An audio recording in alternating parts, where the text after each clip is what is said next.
नमस्कार।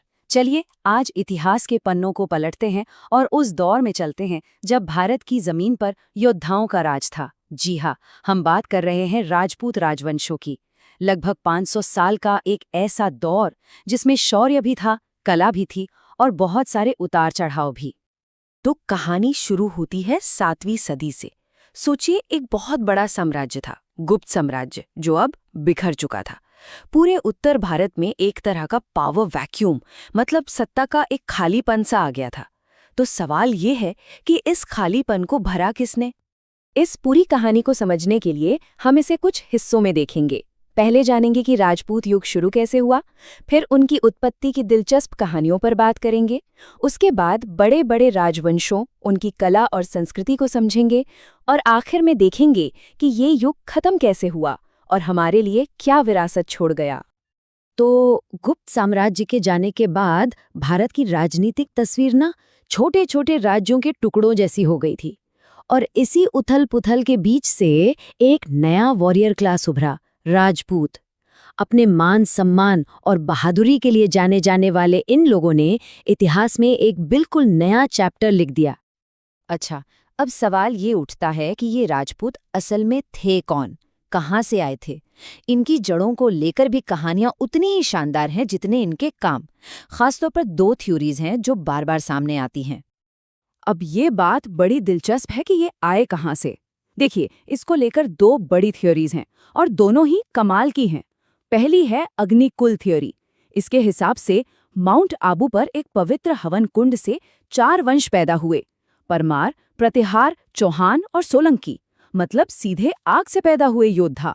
और दूसरी तरफ कुछ वंश कहते थे कि भाई हम तो सूर्यवंशी या चंद्रवंशी हैं, यानी हमारा ताल्लुक सीधे भगवान राम या भगवान कृष्ण से है। तो सोचिए, एक तरफ धरती की आग से जन्म और दूसरी तरफ सीधा कनेक्शन आसमान के देवताओं से। चलिए अब इस युग के मेन प्लेयर्स से मिलते हैं, वो राजवंश जो इस दौर के पावर पिलर्स थे और जिन्होंने उस समय के भारत की कहानी गढ़ी। वैसे तो कई वंश थे, पर हम 5 सबसे प्रमुख राजवंशों पर फोकस करेंगे: प्रतिहार, चौहान, परमार, चालुक्य और गहड़वाल। हरेक की अपनी अलग कहानी है, अपनी अलग पहचान। शुरुआत करते हैं प्रतिहारों से। इन्हें अगर भारत की ढाल कहें तो गलत नहीं होगा। उस दौर में जब पश्चिम से लगातार अरब आक्रमण हो रहे थे, तो मिहिर भोट जैसे प्रतिहार राजाओं ने एक मजबूत दीवार की तरह भारत की रक्षा की। कन्नौज पर इनका कंट्रोल था, जो उस समय का पावर सेंटर माना जाता था। इसके बाद आते हैं चौहान, और ये नाम सुनते ही जहन में एक ही तस्वीर आती है, पृथ्वीराज चौहान की। दिल्ली और अजमेर पर राज करने वाले इस महान राजा की बहादुरी के किस्से तो आज तक मशहूर हैं। इनकी कहानी भारतीय इतिहास का एक बहुत ही अहम मोड़ है। और ये मोड़ आया तराइन के मैदान में। देखिए कैसे सिर्फ 1 साल में किस्मत पलट गई।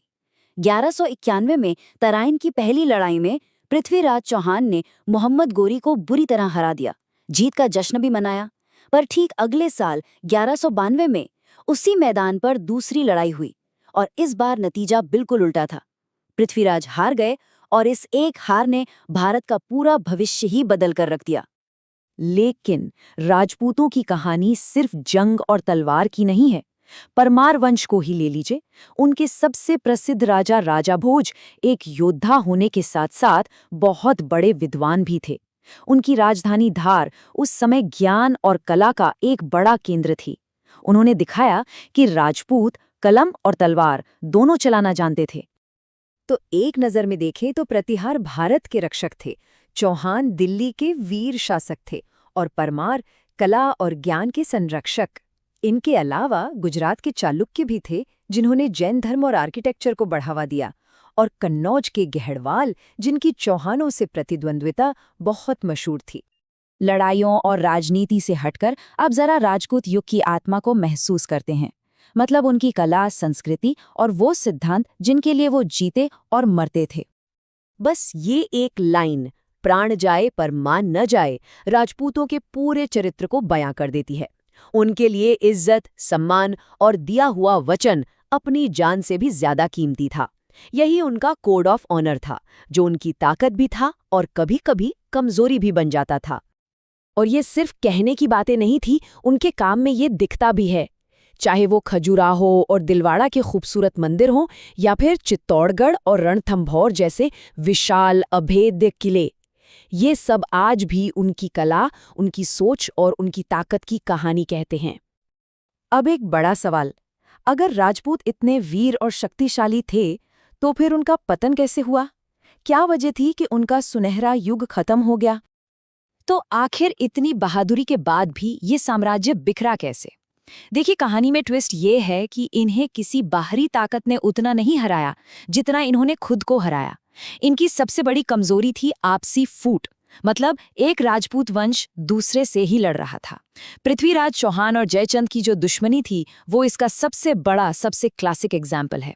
और जाहिर है, जब घर में ही लड़ाई हो तो बाहर वाला तो फायदा उठाएगा ही, और ठीक यही हुआ। 1192 की हार के बाद दिल्ली सल्तनत की नींव रखी गई। तो अंत में बात करते हैं राजपूतों की विरासत की। उन 500 सालों ने आज के भारत को क्या दिया? क्या उनकी कहानी आज भी हमारे लिए कोई मायने रखती है? उनकी विरासत कई रूपों में जिंदा है। उन्होंने सदियों तक न सिर्फ विदेशी आक्रमणकारियों से देश को बचाया, बल्कि हिंदू संस्कृति, कला और परंपराओं को भी सहेज कर रखा। उनका शौर्य, बलिदान और सम्मान के लिए जीने का तरीका आज भी हमें प्रेरित करता है। तो ये कहानी हमें एक बहुत गहरे सवाल के साथ छोड़ जाती है। एक तरफ गर्व करने लायक मान सम्मान और शौर्य, और दूसरी तरफ आपसी फूट जिसने सब कुछ खत्म कर दिया। राजपूतों की इस दोहरी विरासत से आज हम क्या सबक ले सकते हैं? सोचिएगा जरूर।